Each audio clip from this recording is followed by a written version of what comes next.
Bom dia, pessoal. Bom, quinto ano, hoje nós teríamos a aula, às 9 horas, agora pela manhã, porém com o vendaval, que ocorreu essa madrugada e ainda durante esta manhã, nós não teremos aula porque, enfim, houveram alguns problemas na rede elétrica e farão um desligamento, da energia elétrica, então não vai ser possível termos aula ao vivo pelo Zoom.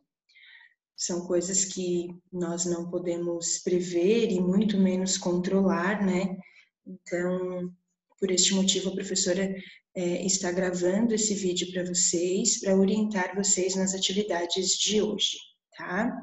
Vai ser um vídeo um pouquinho mais curto, porque nas atividades de hoje nós corrigiríamos as atividades anteriores e encerraríamos a disciplina de língua portuguesa e matemática, e eu também para vocês sobre uma nota extra no portal positivo, no Positivo On, tá?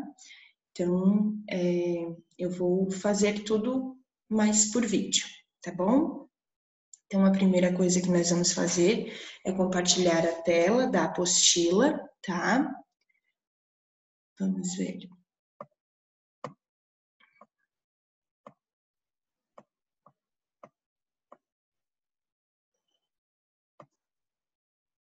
Então, na apostila de língua portuguesa, na página 63, onde nós paramos, nós temos um cordel, Estamos estudando esse tipo de texto, esse gênero textual. Vocês já fizeram uma nota extra no Google Formulários sobre o cordel, Então, vamos hoje fechar esse assunto, tá? Mas qualquer dúvida que vocês tenham, por favor, não hesitem em perguntar. Então, leia atentamente o trecho inicial do cordel. Observe seu ritmo, suas rimas, o tema abordado. Um passeio em cordel pelos contos de fadas.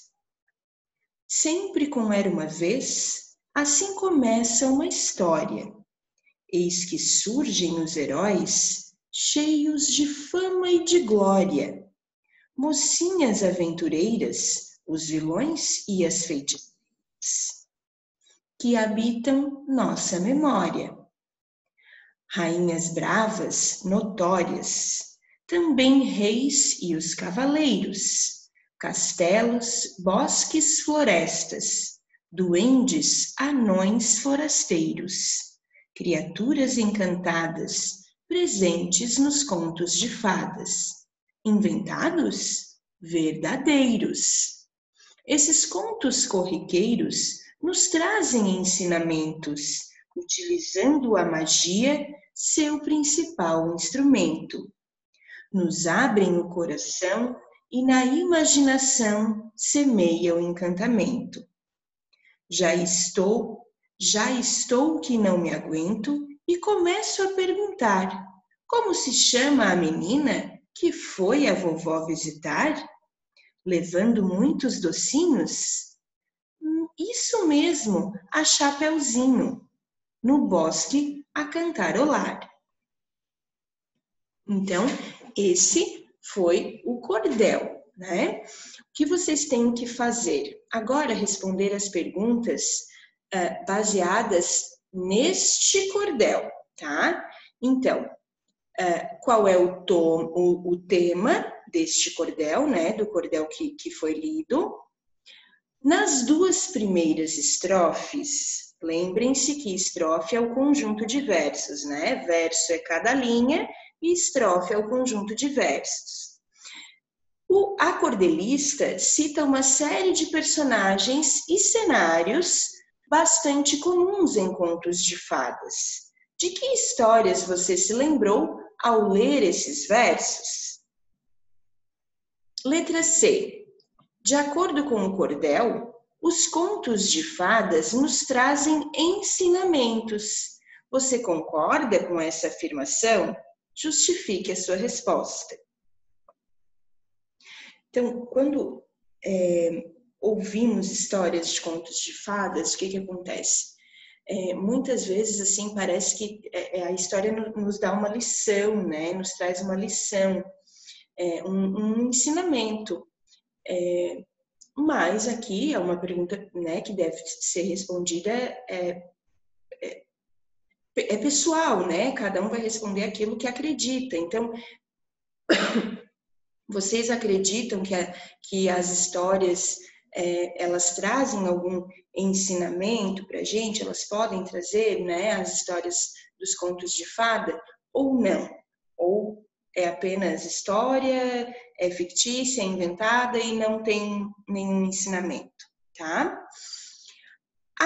A quarta estrofe do cordel faz referência a uma famosa personagem dos contos de fada. Quem é ela? Essa é bem tranquila, né? Número 3. Agora chegou a sua vez de escrever uma estrofe de cordel. Para isso, siga estes passos. Escolha um personagem dos contos de fada. Só não vale a Chapeuzinho Vermelho, né? Que foi citada nesse cordel que nós lemos. Descreva esse personagem no caderno, citando, então, suas características físicas, né? Por meio, por exemplo, se ela é uma princesa, se tem cabelos loiros, se tem cabelos pretos, olhos azuis, olhos escuros, enfim, características físicas e também características psicológicas, tá? Se ela é destemida, ou seja, se não tem medo, né, de nada, se é independente, se é forte, se é valente. Escrevam essas características e aí também vocês podem descrever o cenário, o lugar, né, em que se passa a história desse personagem, tá? Se é um castelo, se é um bosque, se é uma montanha, se é um vilarejo, enfim. Depois que vocês fizeram isso, tá? No caderno, tá? Que vocês, né, descreveram as características do personagem escolhido por vocês, vocês irão apresentar este personagem escrevendo, então, um quarteto. O que seria um quarteto? Uma estrofe com 4 versos, tá? Apresentando rimas, né? Um quarteto rimado. Assim como os cordéis que você estudou neste capítulo, o quarteto que você vai fazer também vai apresentar rimas, tá? Para facilitar, escolha as rimas preenchendo a tabela a seguir. Faça a primeira versão do texto em seu caderno. Então, por exemplo, aqui vocês podem, a partir daquele texto que vocês fizeram descrevendo o personagem, tá? Vocês podem colocar aqui lado a lado as palavras que rimam, tá? Encontrar uma rima para facilitar, então, a escrita do quarteto, tá? Aqui vocês só vão colocar as palavrinhas que podem rimar para facilitar, então, a escrita do quarteto. O vento.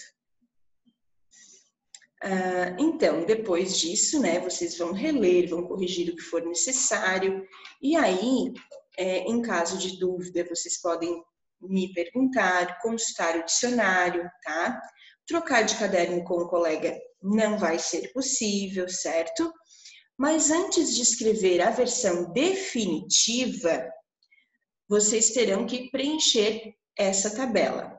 Se a estrofe de vocês tem 4 versos ou não, se os versos são rimados ou não, se vocês escreveram as palavras corretamente e se o verso apresenta as características, né, do personagem escolhido por vocês, tá? Então, vocês devem preencher tudo sim, tá?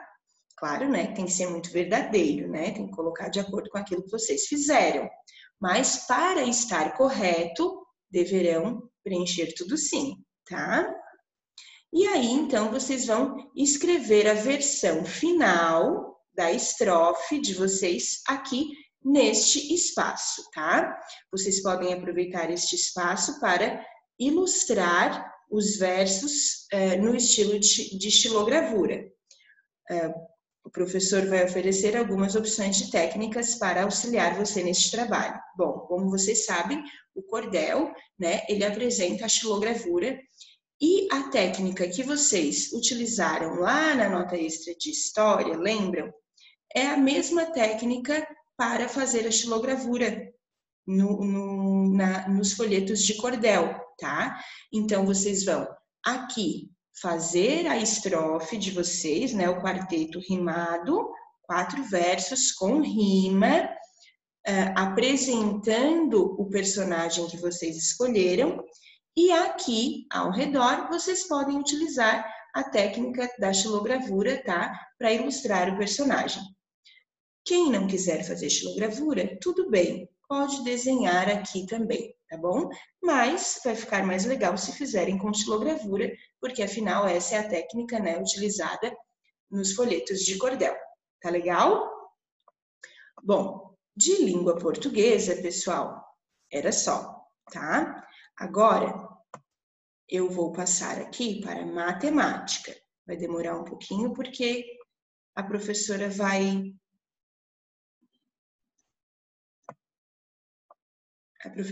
procurar as páginas, né? Como eu estou trocando de livro aqui, aí demora um pouquinho, tá? Mas vamos lá.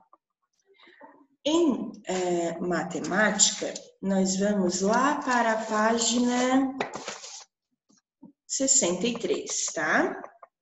Nós vamos, em matemática, falar sobre preços, receitas e preços, tá? Isso aqui, essas atividades vocês fizeram com o vídeo que a professora enviou do Positivo On, né? E aqui nós temos, então, a explicação das próximas atividades e que também encerra a disciplina de matemática desse bimestre, tá? Então, receitas e preços. Você sabe para que servem as receitas de culinária? É para que cada prato seja feito sempre do mesmo jeito, para que se possa provar novamente aquele mesmo gosto. A receita de bolo a seguir, por exemplo, rende 18 pedaços grandes. Veja o que Gisele está dizendo. Gisele terá que usar uma quantidade menor de ingredientes, não é? Olha só, ela disse que acha o bolo muito grande. Então, ela quer fazer um bolo menor, mas que renda apenas 6 pedaços e não 18, como a receita original, tá? Será que então ela vai usar todos os ingredientes? Olha só, o bolo tem esses ingredientes aqui, tá? E rende 18 pedaços. Então, para fazer um que renda menos, né? Ela só quer um que renda 6 pedaços. Será que ela vai usar tudo isso aqui? Então, isso parece uma deformação de bolo. Por quê? Será que ela vai usar apenas 4 ovos, uma xícara de farinha e mantendo o restante, será que vai funcionar? Para que o bolo menor fique tão bom quanto o grande, é necessário fazer uma redução nas quantidades de ingredientes da receita. Então, ela precisa reduzir farinha, açúcar, manteiga, água, ela precisa reduzir tudo, né? Ela não pode reduzir somente alguns ingredientes, senão o bolo vai ficar todo deformado, não vai ficar igual, tá? Essa redução é a mesma feita para as figuras. Lembram da aula passada que vocês puderam tanto ampliar quanto reduzir as figuras? Se cortar um ingrediente pela metade, tem que cortar todos os outros ingredientes pela metade, né? Então, no caderno, vocês vão escrever a receita para Gisele, de modo que o bolo menor, com 6 pedaços, fique com o mesmo gosto daquele grandão de 18 pedaços, tá? Então, o que vocês têm que pensar? Essa receita aqui rende 18 pedaços. Ela quer uma que renda apenas 6. Então, quantas vezes ela vai diminuir a receita, tá? Como você fez para calcular as novas quantidades de ingredientes? Explique por que fez assim. Então, primeiro vocês vão escrever a receita, pensando em como reduzir essa receita, né, para que renda apenas 18 pedaços, e depois vão escrever como vocês chegaram a essa conclusão. Vejam bem, para que o bolo menor fique tão grande, é necessário fazer a redução nas quantidades de ingredientes da receita. Se nesse bolo, que rende 18 pedaços, tem 6 ovos, quantos ovos ela vai ter que usar para fazer um bolo com 6 pedaços, tá? É nesse sentido que vocês têm que pensar. Em seguida, vocês irão realizar as atividades aqui da sessão lápis na mão, tá? Sempre pensando na redução das quantidades, né? Ou então no aumento dessas quantidades, certo? Como foi explicado na aula anterior, quando vocês ampliaram e reduziram, tá? As figuras, certo? A questão número 3, vocês teriam que inventar um problema, né? Para que fosse resolvido com a redução ou com a ampliação de preço sem deformação, tá? Então, faça 2 perguntas a respeito da situação e resolvam em seguida, certo? Vocês podem fazer este probleminha aqui também no caderno, certo? No positivo on, a professora já abriu uma nota extra de matemática, certo? Sobre como lidar com dinheiro, as quantidades de moedas que eu posso trocar pelas cédulas, enfim. E já está lá aberta a trilha de matemática, certo? E essa trilha vai ficar aberta até sexta-feira. Então, corre lá e faz tudo direitinho. É bem tranquila de fazer, vale 10 pontos. E qualquer dúvida quanto a essas atividades, estou à disposição, ok? Um beijo e até a nossa próxima aula.